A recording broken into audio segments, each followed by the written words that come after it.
Alors, petit point sur Steiner qui rassure sur la survie de Haas.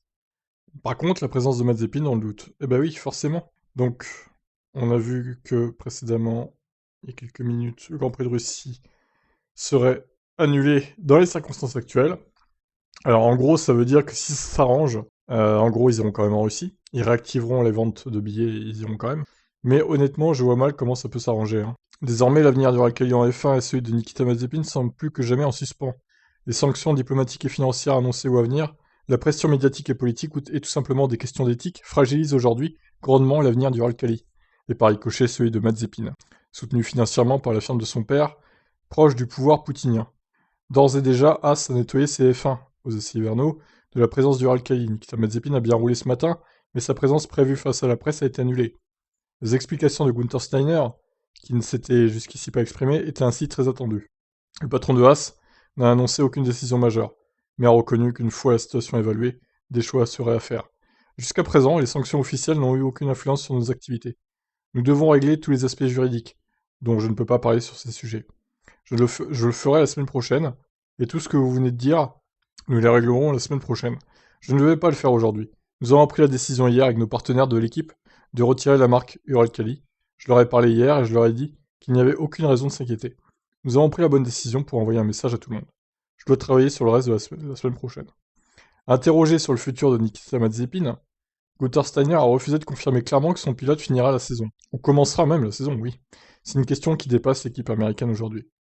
Il faut résoudre ça, tout ne dépend pas de nous ici. Il y a des gouvernements impliqués, je n'ai aucun pouvoir sur eux. Et je pense que nous devons aussi voir la situation comme elle évolue en Ukraine. Steiner avait-il prévu cette situation? Y a-t-il des contre-mesures en place? De manière bien compréhensible, le directeur avoue que ces événements dépassent l'imagination pour le moment chez As. Nous n'avons rien prévu pour le moment. Évidemment, nous surveillons la situation, nous ne sommes pas restés assis là à attendre que quelque chose se passe. Mais quand ça va arriver, vous devez voir comment ça se développe. Je n'ai jamais vécu quelque chose comme ça, donc je ne sais pas comment ça va se passer, et comment ça allait se passer. Sur le plan financier, nous sommes OK. Ça n'a pas d'impact sur l'équipe, sur la façon dont nous la gérons, sur ce que nous faisons et sur ce que nous prévoyons pour cette saison. Et il y a d'autres moyens d'obtenir des fonds. Il n'y a pas de problème avec un sponsor en particulier. Nikita Mazepin, qui risque donc de perdre son baquet, a également réagi de manière officielle sur son Twitter à mes fans et followers. C'est une période difficile, je ne contrôle pas beaucoup de ce qui se dit et ce qui se fait.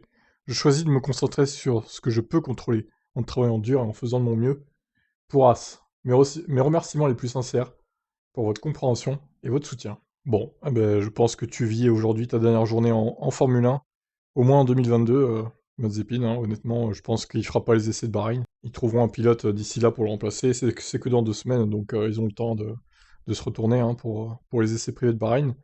Et donc de prendre un autre pilote qui accompagnera Mick Schumacher. Comme on a vu hier, il semblerait que ce soit Pietro Fittipaldi qui soit le favori, vu qu'il a commencé à enregistrer le clip de générique de la F1, etc. Maintenant, bon, peut-être qu'il trouvera un autre pilote hein, au dernier moment, je sais pas. En tout cas, ça sent le sapin pour tout ce qui est russe en F1, Mazepin compris. Je vous laisse réagir. Qu'est-ce que vous en pensez de tout ça? Ciao, ciao.